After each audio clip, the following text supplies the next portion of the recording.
Welcome back to another race recap video. This one is race number 2 of the FlatLands Cycling Monday Night Mountain Bike Series from July 2025.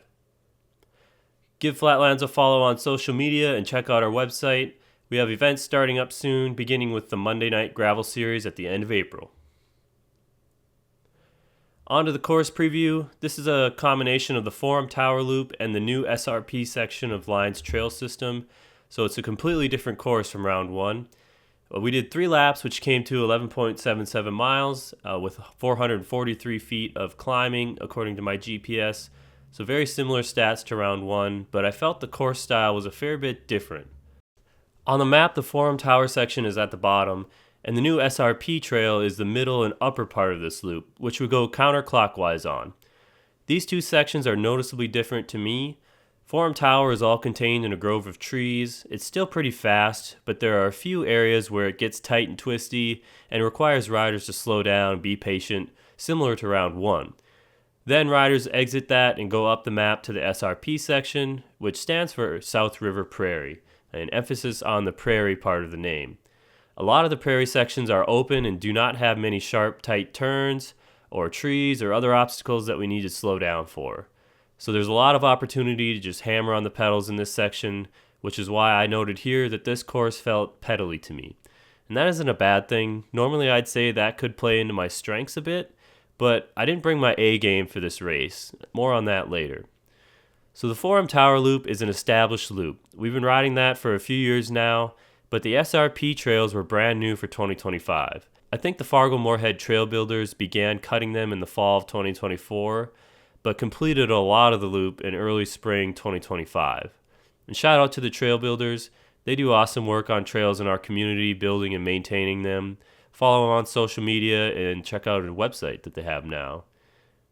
So by July, when this race happened, we've been riding on these trails for a couple of solid months, so the trail wasn't totally fresh, but around here it seems to take a full calendar year, or at least a freeze-thaw, snow-melt cycle, before the trail really starts to firm up and feel fast, at least to me. It just felt like in this race the effort didn't fully translate to the same speeds that I was feeling in the first round on more established trail, but that could also be related to how I was feeling for this race. And that sensation is probably another reason the course felt pedally to me. Anyway, the new trail talk leads into the X factor for this one, at least for my race, which was learning a new trail. I had ridden this loop a few times before the race, but not enough times to really know it all by heart, and that led to me making a lot of mistakes, especially on the first lap. So there's a lesson in that. Definitely pays to do proper course recon and to study and practice the course if you can, and as much as you can. Alright, let's get to the footage. 6, 5, 4, 3, 2, 1. And there's the start, and we're off. For this race, we created this start-finish chute in the grass next to the trails because there wasn't a great place for a pack of riders starting at once to naturally enter the trail, and it worked out pretty well. We had plenty of space to get ourselves organized and in line before entering the single track, but that meant another hard start to get good positioning. I had a better start in this race and moved up quickly to Ryan's wheel, but I think he said he slowed up some on that initial stretch because he wanted someone to come around and lead the group into the single track, but I wasn't going to bite on that. And this is where I'll start making some excuses if you'll allow me. This race was on a Monday, and 2 days prior to that, on Saturday, I raced in the Nepomuk Narly 40-mile gravel race, which I recorded video for that one, and I will have a recap video out soon for that, so make sure you subscribe. Anyway, that race was challenging, and I went pretty deep in that one, so just 2 short days later for this race, I was still recovering and wasn't ready to seriously challenge for the win in this race, so I knew where I stood and happily took second wheel and hoped I wasn't slowing anyone up behind me.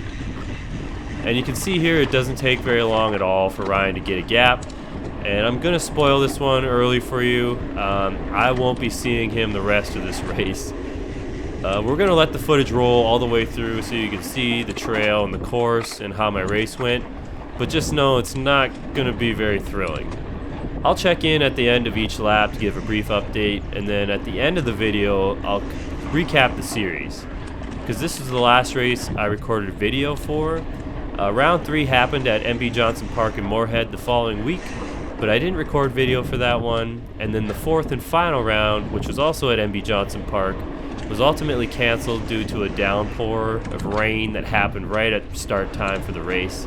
So a big bummer there. But stay tuned to the end. I'll have more to share about all of that.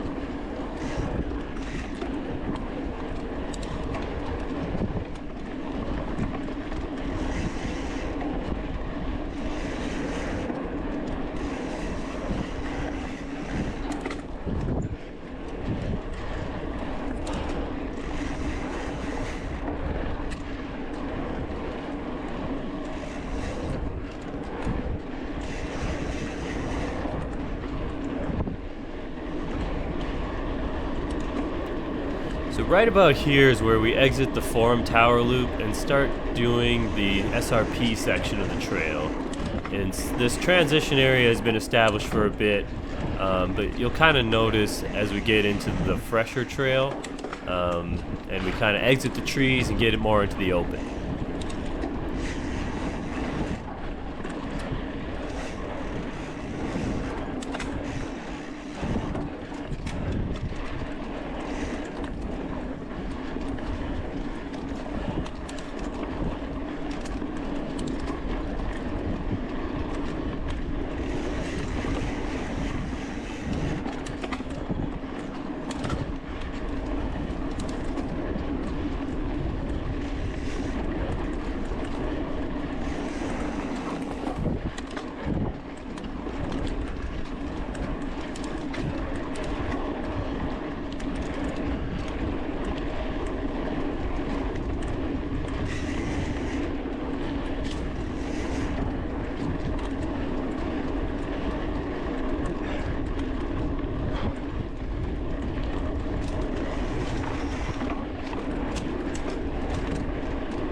Now, I'm not going to call out every mistake I make on this lap or in this race, but in this corner and the one after it, you can see I get the lines all wrong, and it slows me way down.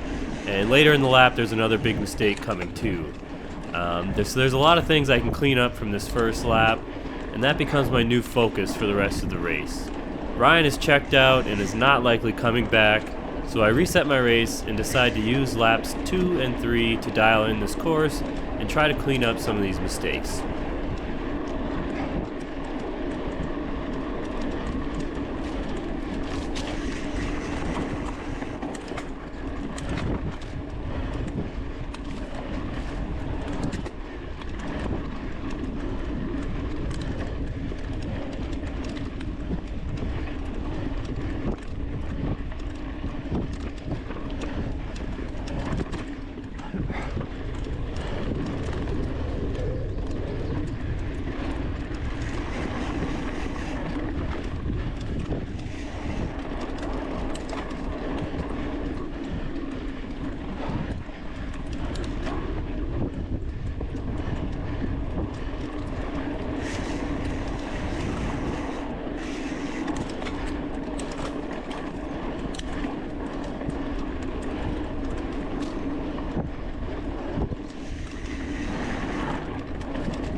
Alright, coming up here is the end of lap 1.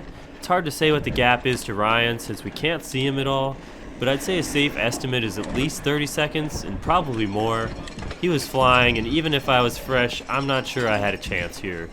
So as we passed those red fence posts, that was the end of the lap, and on the last lap we'll go up that hill and pop out of the trail and go back to where we started. So remember that for lap 3. But this is now the Forum Tower section again, which is a fun section of trail. I really enjoy riding it, but I was pretty tired already. You've probably noticed the sweat dripping down in front of the camera. That's pretty normal for me, but this was a warm evening. It was one of those classic hot and pretty humid days we can get here in North Dakota in July. And I think the corn sweat was rolling by this point in the year, so I was feeling it. So you can add that to my list of excuses for this race.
Here we are, end of lap 2 and beginning the final lap. And here you can see my lap time for lap 2 was just over 15 minutes long.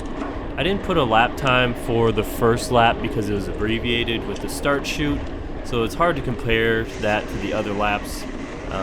But now we'll see with the new race goal of dialing in the course and cleaning up mistakes, if I can go faster on the final lap than I did for the second one. And that would be a nice little win for me in this race. It'll be tough because by this point, I was ready for the finish. I was hot and tired and yeah, just ready to be done. But I'm still trying to give a solid effort here because I try to view any track time I get in a race like this as an opportunity to work on something, even if I get dropped. So let's see how it goes.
All right, here we are. Terry's guarding the entrance for another lap and directing us toward the finish. So finally made it, and I estimated a bit here, but you can see that I was able to shave a bit of time off that lap, so we went faster, which is good. I'll take that. Now we just have to sprint down this chute to wrap this one up.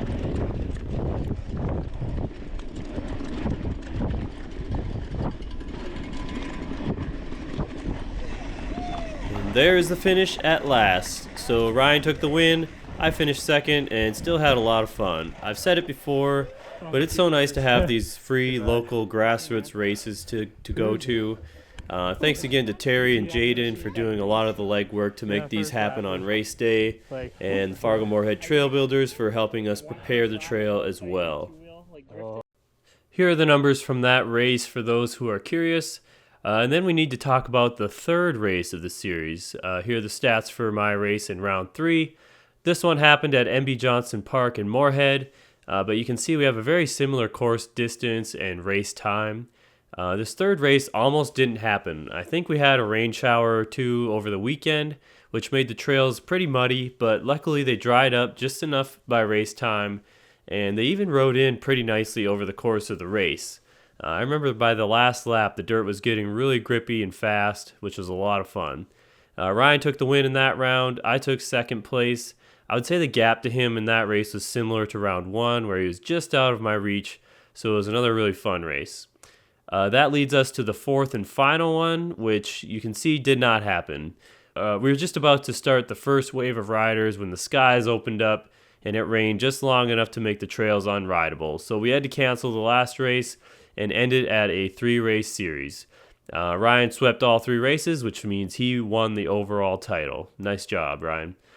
He also won the Grindberg Campione, which is where we combine the gravel series and the mountain bike series to see who can win the overall between the two. And you can see that Tina won it on the women's side. We got some nice big trophies for the Grindberg, and we hope to fill it up with winners' names over the coming years. So please join us because we are doing it again this year. The gravel series starts very soon, here at the end of April and early May. We'll have 3 races for that, and then the mountain bike series will be run in July again, also for 3 races. Registration is open for the gravel series, and it is free to race.